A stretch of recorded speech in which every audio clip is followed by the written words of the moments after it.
Aloha, my name is Elizabeth Park, and I'm from the School of Education at Chaminade University of Honolulu.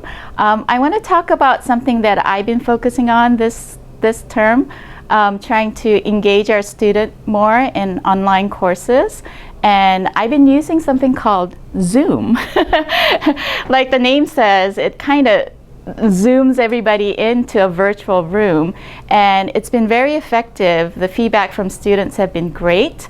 They've been, as you can see, that they've been engaging with each other as well as with me, and I can share screens so that they can actually see the contents that I'm talking about. And also, you know, I've found some teachable moments this way instead of doing it online. So that's my little snippet for this session. Zoom, try it out, and I think you'll really like it. Hello, my name is Darren Iwamoto, and I'm assistant professor in the Behavioral Sciences Division. Last year, I was trying to find a new and innovative way to help my students do better on their tests. So what I tried to do was find an application or find something that could engage them, and I found an online application called Kahoot. And Kahoot is basically an online quizzing application, kind of designed like a game show. So what I immediately did was we played it in the classes, and what I was able to figure out was that they were engaged, they were having fun, and more importantly, they were actually studying. So it's a very creative, it's a very safe and competitive kind of environment, but it's done in a way that the students are able to have fun, they can keep their anonymity, and they're able to just do these short, low stakes tests or no stakes tests. And what I basically found was that this actually helped them do better on the tests. I did a study on it and actually figured out that they did significantly better than students who did not participate in these kinds of, in playing Kahoot. So thank you very much for your time, and I look forward to engaging my students in various other ways too in the future. Thank you. Hello, I'm Dr. Allison E. Painter. I'm an Associate Professor of English here at Chaminade University of Honolulu. Today I'm going to talk about the use of digital and technology in the classroom, specifically my use of the iPad Air, when I'm teaching courses. One of the best uses I've had is displaying documents on screen for students to look at, whether it's lecture notes I've determined are going to be useful for them, or other kinds of documents like syllabus or the essay, which I usually put on the screen. But an innovative source that I love to use is called Flipboard. Flipboard allows me to show one paragraph just-in-time articles about specific subjects that we're discussing in class. For instance, literature, art, comedy. That way, if the class themselves are not prepared, we can look as a group, read the short article, and then discuss the issues that are occurring. It's an excellent way to get them involved, keep the classroom dynamic, and to stay active in the classroom. So even though I still use, in some ways, the traditional method of showing lecture notes on the screen, I also energize the classroom by going back to Flipboard again and again and again. This is why I think we should move towards more digital platforms in the classroom. Hi, my name is Chungwa Seo. I'm Assistant Professor in Environmental Interior Design Program. Today I'm going to talk about the visual syllabus that I created for my class. Usually syllabus can be very text heavy and also can be boring in the first day of the semester. So I have created this visual syllabus right here, dividing the instructor's task and then student's task right here. So top portion here is the instructor's task. We can see that there is the middle line that represents the whole 17 or 18 weeks of the course. So all the semi-topics of the course will be presented for the instructor's top part. Now, the bottom part here is the student's tasks. So it's basically illustrate all the assessment, the task for projects, and exams are going to be illustrated here. So it creates more clear communication between students and instructor, and they can be more excited and have a positive first impression of the course in the beginning of the class. Thank you. Aloha, I'm Dr. Lisa Lockhart, and I teach a course on sustainability in the Environmental Interior Design program. The course begins with an overview of critical environmental issues, during which students are introduced to new vocabulary and concepts. It's often challenging to grasp not only the terms, but also the complex relationships between them. I found that an effective way to help students better apply the material is by doing a concept mapping exercise. The way it works is this. Students are formed into teams, and each group is given an envelope that contains strips of paper with all the terms typed out on them. Each team then works together to determine the appropriate connections and relationships between the terms, thereby creating a visual map of their solution. This activity not only gives students an opportunity to practice and develop their critical thinking skills, but also to discover synergies between the various concepts that they could not have learned through standard lecture. The exercise also gives the instructor an opportunity to assess and determine where to focus additional attention if needed. This activity helped to deepen conceptual frameworks, and they also had lots of fun doing it. Thank you. Hi, I'm Janet Davidson. I'm an associate professor in criminology and criminal justice here at Chaminade, and among the many courses that I teach is our Introduction to Criminal Justice Systems. We cover a lot of material in that class, and my traditional approach has been some lecture, some discussion, a lot of quizzes and exams.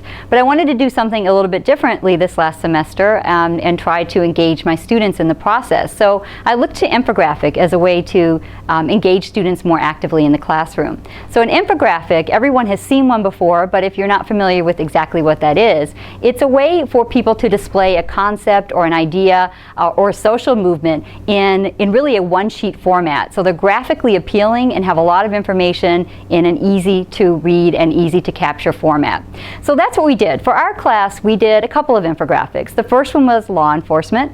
Students really need to be able, leaving that class, to talk about the unique structure of law enforcement in America. And the other was jail and prisons. Students leaving this class need to really understand the distinction between jails and prison and describe the state of those in America. So I want to show a few examples and some lessons learned in the process. It didn't go as smoothly as I hoped it would ultimately at our first infographic session. So I want to show an example of an artifact where students had minimal collaboration, and in fact that was one of the primary lessons learned. Our freshman students in general don't really know what collaboration is and how to use that time. So as you can see with the infographic that's behind me, students really, and this isn't missing, they're just ultimately did not finish. This is as far as they got. They didn't really collaborate well, they didn't talk, they didn't use the time that they had available to really talk about the structure and the dynamics of law enforcement in America. So quality and content was really lacking. The second infographic that you can see here represents a group that had really good collaborative, they worked well together, their collaborative abilities were wonderful, and you can see a pretty visually appealing infographic, but the content was pretty missing. They really only talked about one law enforcement agency rather than the structure of law enforcement and what folks do in this country. So we did some coaching after this. We talked about the importance of collaboration in their future careers, the importance of working together, and ultimately what an infographic is. It's not just a place to put a pretty picture together, it's a place to put graphics that represent a story that you're trying to tell that is content rich. And so if we look at ultimately a side-by-side comparison, what I'd like to do is first show an infographic, that first one that we looked at, where students really didn't even finish their infographic. Again, collaboration was enriched after some coaching. They did a much better job at time 2, where they looked at jails and prisons. And you can see that in their second time. They did a really good job. They talk about the difference in jails and prisons. They talk about who's in there, who runs them, the different demographics, and it really demonstrates that they had a very good understanding of those distinctions, what I really wanted them to show in their infographic. And you can also see, if you look at the pictures of the students collaborating at the end, this is at time 2, you can see in their body language, the way they're looking at each other, the way they're working together, that they really came together as a team to develop really a much better product in the end. So infographic, again, really great way to engage our students in a non-traditional way that they have fun with and take away some pretty good lessons learned. Thank you. Hi everyone, I'm Dr. Carlson. I teach English in the English department here at Chaminade University. I'm interested in the way that we might move the classroom, and critical thinking especially, into the space where I think students are. And for me, I think that's really about moving online. And so the way that we can do that is through technology that gets us out there where they already are. I've been trying to do this for a while now, and that's led in part to a number of years of thought and practice via Twitter as a starting place. Remember, I think back in 2007, I started a Twitter account and thought, am I gonna like go out to the cliffs of Dover and leap off? Why would I do this kind of tweeting? And that has led to years in thought and process, and eventually now, finally, a space for experimentation across not only Twitter, but also Instagram and Vine. And today I'd like to show you really quickly just a couple of examples of the work my students and I are doing on Instagram and Twitter. Okay, so I want to start with a couple of examples that come from Instagram. The first is an assignment that I've been doing for a number of years with students via hard copies, which is images that tell a story. And the thing that I really love about Instagram is it's an aesthetically pleasing space which allows people to construct and make visual narrative in all kinds of different ways. So this assignment has 6 images that tell one story. Okay, so now some examples for Twitter.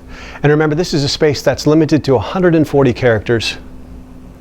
A shout, a whisper, a curse, a yell, who knows what, out into the world. One of the first things I do is ask students to quite simply tweet a metaphor.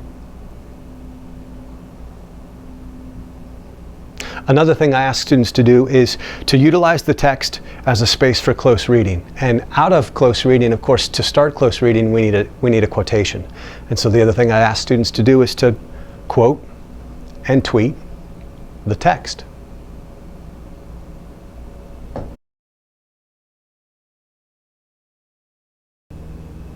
Aloha, I'm Gail Grabowski, and I'm a professor in the Natural Sciences and Math Division. I direct Environmental Studies, which is a major and a minor we have here at Chaminade. What I'd like to share with you today are some photographs of the students, almost always outside, working or participating in a lab that is some sort of experiential and I hope transformational learning that they do in the field so that they can better learn the concepts that we introduce in the classroom. We often work with partners in the community. Sometimes they are businesses, sometimes they are non-governmental organizations, sometimes they are internet-based research sites that like data collected from all over the world that's combined into one big data set. Sometimes we're in the water, sometimes we're up on the mountain, and sometimes we are fanning out all over the island to collect data and then bring it back to the laboratory.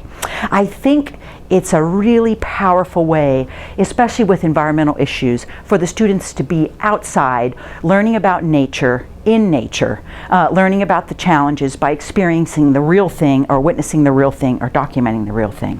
We also help in the community because many times the data that we gather is used.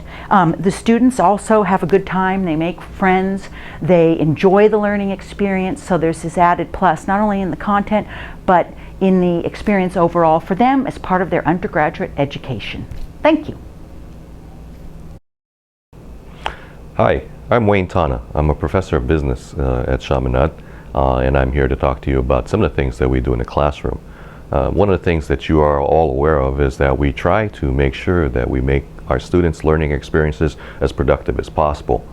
Now, the problem with that, of course, is wondering what it is that the students are actually learning. So how much are they absorbing from the things that we are doing? How much are they absorbing from the time that we're spending with them? Now, the other thing we have to think about, of course, is cost, because cost is of significant concern. And as you know, we're an access school. We serve a lot of low-income, first-generation, minority students that don't really have that much money. So there's been a lot of talk about technology and among the many things that you've heard about so far. So I'll show you something. First off, this is a cell phone. It's a smartphone. It is expensive, and a lot of our students can't afford it. Sometimes our students come in, they use it for other purposes, and when we ask them to use it for a specific purpose for education, their battery is discharged, or this is the day they forgot to bring it. So we sometimes would have things that were like clickers. Clickers were these little devices that you could click A, B, C, D in response to a question that was given by the instructor, and you could get feedback to find out what students were actually understanding the material. So what happens to get through this is sometimes what we do is we bring in our own things. These are called clickers. These are paper and it's free. We can provide them for our students, and they can indicate A, B, C, and D. And now what you have seen is that every one of these is a little bit different. And the print is very small, so the students really can't cheat off of each other. So we get information in a timely fashion, because this will actually feed back to us immediately. All we have to do is have one faculty member, and even if they work for Rosary Beads and Holy Water, they normally have a cell phone that has a camera in it. Plickers only requires that you load a software application and scan the class and immediately get feedback. This way we would know immediately what students are picking up and what students still have to have a little bit more attention paid to. Thank you. Aloha, I'm Richard Kido. I'm an accounting professor here at Chaminade, and I'm here to talk to you about flipping the classroom. This is a technique that I've been using for a couple of years in my classes. I love flipping the classroom, and more importantly, my students like the method. I want you guys to think back to your college days. Except you, General Bramlett. I don't know if you can remember that far back. The traditional method of teaching was for the professor to lecture during the class period and the students to do homework and reading outside of class. The problem was that classroom lectures were boring and most of the time resulted in this. And students didn't do the work outside of the class as intended. Flipping the classroom reverses that process. Through the use of technology, content delivery is done online outside the classroom, while class time is spent on more productive interactive activities. These activities could include discussions, group work, practice exercises, team activities, etc. Class time is spent on active learning tasks which engage and involve students in participatory activities. Class becomes fun, or at least less boring than the traditional lecture class. Research has shown that flipping the classroom in any active learning strategy increases student learning. It also makes teaching more interesting and fun for the professor as well. If anyone has any questions about flipping the classroom, please feel free to contact me or to contact Jace. Mahalo.